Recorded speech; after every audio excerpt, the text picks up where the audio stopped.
Hey guys, Daniel here from Pure Motivation Fitness. I'm going to show you guys another workout you can do at home.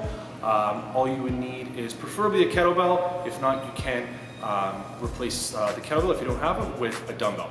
Remember, choose weights that you feel really comfortable using and ensure that you're not sacrificing form.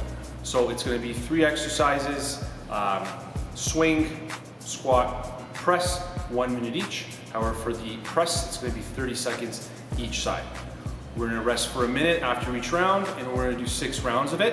Then we're going to do a finisher at the end, which is going to be 5 rounds of Tabata style burpees. So 20 seconds on for the burpee, 10-second rest. Remember, it is a finisher, so you want to kind of go at a fairly decent pace. See you guys in a bit.